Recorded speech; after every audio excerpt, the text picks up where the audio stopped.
Coba kita bicara tentang haji. Haji ini bukan yang penting kita sampai di Arafah, kemudian yang penting saya haji sampai di Arafah, melalui manasik-manasik pulang selesai. Bukan begitu.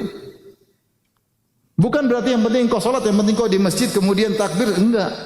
Tapi bagaimana kualitas hajimu? Baru agar membuahkan hasil. Makanya kalau kita bicara haji saja, ya, Allah suruh menjalankan haji dengan ketakwaan. Nabi juga menyuruh menjalankan haji dengan ketakwaan. Bukan yang penting saya dapat visa, kemudian saya sampai di Arafah, kemudian saya pakai pakaian ihram, pulang jadi Pak Haji. Bukan itu yang dimaksud. Oleh karenanya diriwayatkan dari sebagian sahabat berkata, ar-raqbu katsir wal hajj qalil. Kendaraan yang naik kendaraan banyak, tapi yang haji sesungguhnya cuma sedikit. Emang semua yang haji kemudian otomatis mabrur? Jawabnya tidak.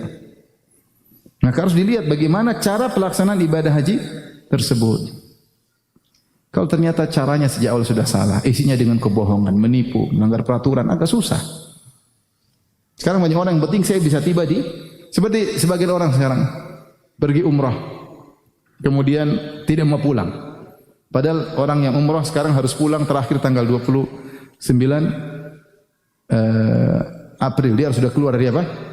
Mekah, harus keluar dari Saudi. Oh dia enggak mau keluar, dia mau bertahan sampai apa? Nah, ini caranya salah, melanggar.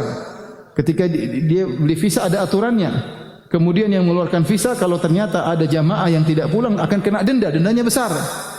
Berarti dia mendolimi orang muasasah di sana di Arab Saudi, terkena denda dari pemerintah Arab Saudi gara-gara dia tidak pulang. Dia tidak yang penting saya sampai di Mekah, sampai di Arafah. Bukan begitu maksudnya haji.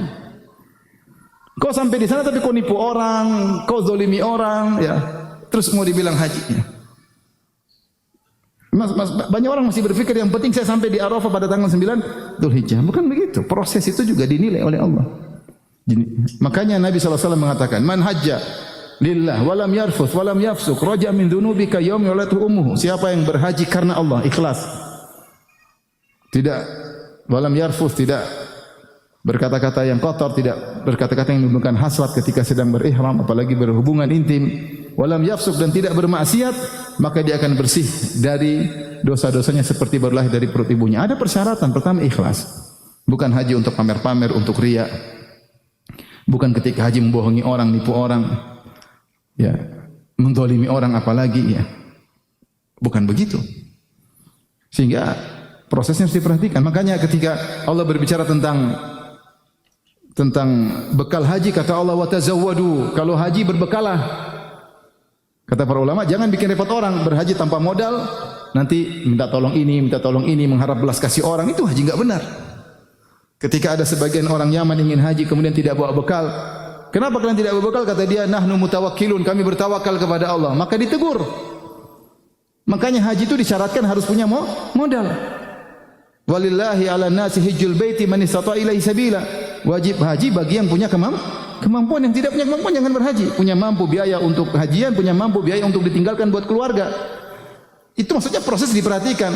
Sampai sebagian orang ketika berhaji tanpa bekal ditegur, wa tazawwadu, berbekalah kalian ketika berhaji. Bukan yang penting saya berangkat. Yang penting di tanggal 9 saya sedang di mana, di Padang Arafah, bukan begitu. Kemudian kata Allah, fa inna khairaz zadi taqwa, sebaik-baik bekal ketakwaan. Bagaimana orang mau haji sejak awal sudah bohong? Bilang mau apa? Mau kerja, ternyata bukan kerja, ternyata mau apa? Haji. Sejak awal sudah bohong. Bagaimana sejak awal kemudian ayo visa haji, ternyata bohong, visa ziarah misalnya. Gimana mau seperti ini? Nah, makanya proses itu penting. Proses. Ketika melaksanakan suatu ibadah, prosesnya penting. Butuh ketakwaan ketika menjalankan ibadah.